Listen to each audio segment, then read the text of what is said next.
आज मैं सुनाने जा रहा हूं अजय की कहानी लिफ्ट। अजय दिल्ली के एक मीडिया हाउस में काम करता था। अक्सर ऑफिस से लेट नाइट ही फ्री होता था।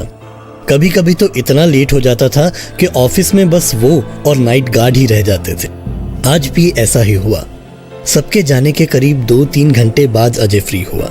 कैबिन की लाइट्स ऑफ करके बाहर गार्ड को चाबी देने गया तो उसने देखा कि वहां कोई नहीं था। उसने गार्ड को आवाज भी लगाई मगर कोई जवाब नहीं आया। उसे लगा शायद गार्ड खाना वगैरह कुछ लेने गया होगा। उसने चाबी गार्ड के टेबल के ड्रॉर में रखी और लिफ्ट की ओर चल पड़ा। उसका ऑफिस 4th फ्लोर पर था।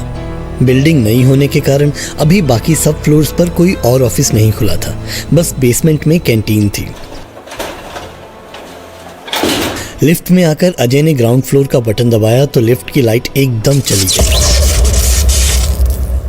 अजय थोड़ा घबरा गया पर कुछ ही सेकंड्स में लाइट फिर आ गई। ना जाने क्यों अजय को अजीब सा डर लग रहा था। लिफ्ट ग्राउंड फ्लोर पर पहुंची तो अजय ने सोचा कि भागकर अपनी बाइक तक जाएगा और फटाफट यहां से निकल जाएगा, पर लिफ्ट तो ग्राउंड फ्लोर पर रुकी ही नहीं बल्कि बेसमेंट में जाने लगी। अजय ने घबराहट में कई बटन प्रेस कर दिए मगर कोई असर नहीं। इस वक्त तो बेसमेंट की कैंटीन भी बंद होती है, तो फिर किसने बेसमेंट पर लिफ्ट मंगवाई होगी। अजय की घबराहट डर में बदलने लगी। उसने सोचा बेसमेंट में पहुंचकर फटाफट से दोबारा लिफ्ट को ग्राउंड फ्लोर पर ले जाएगा और बस भाग ही जाएगा।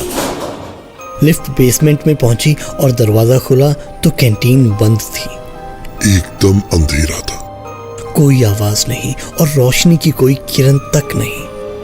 अजय ने दरवाजा बंद करने का बटन दबाया मगर लिफ्ट का दरवाजा खुला का खुला ही रहा। अजय बहुत डर गया। उसने बार बार बटन दबाया मगर लिफ्ट का दरवाजा तो बंद ही नहीं हो रहा था। वो मन ही मन भगवान को याद करने लगा। जब काफी देर तक दरवाजा बंद नहीं हुआ तो उसने सोचा मोबाइल की लाइट में लिफ्ट से बाहर निकलकर सीढ़ियों की तरफ ही जाना पड़ेगा। उसके पास एक पुराना मोबाइल था जिसमें टॉर्च भी नहीं थी। बस स्क्रीन की लाइट के सहारे अजय बाहर निकला तो जोर से लिफ्ट का दरवाजा बंद हो गया। अजय की डर के मारे सांस फूलने लगी। वो सीढ़ियों की तरफ भागा तो उसने जो देखा उसके होश ही उड़ गए। सीढ़ियों पर खुले बालों में एक औरत बैठी थी। हालांकि इतनी कम रोशनी में उसे अच्छी तरह दिख भी नहीं रहा था, फिर भी उस औरत के बिखरे हुए बाल, बल्कि इतने अंधेरे में बंद बेसमेंट में उस औरत का होना ही अजय के पसीने छुड़ाने के लिए काफी था। अजय को समझ नहीं आ रहा था कि क्या करे। वो वापस लिफ्ट की तरफ भागने लगा तो लड़खड़ाकर गिर गया। जरा सा उठकर उसने देखा तो वो औरत उसी की तरफ आ रही थी।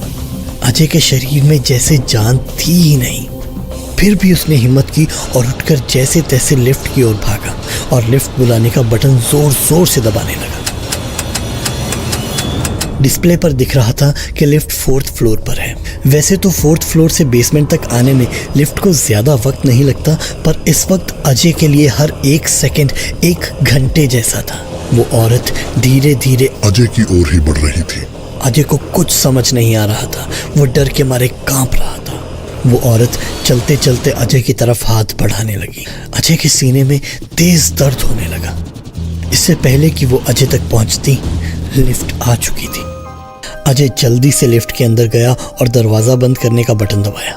दरवाजा बंद हो गया। ग्राउंड फ्लोर पर पहुंचकर अजय भागकर अपनी बाइक के पास गया और किसी तरह घर पहुंचा। अगले दिन ही अजय ने उस ऑफिस से रिजाइन कर दिया। उसकी बातों पर किसी ने यकीन नहीं किया और गार्ड ने कहा कि वो तो पूरी रात अपनी जगह पर ही था।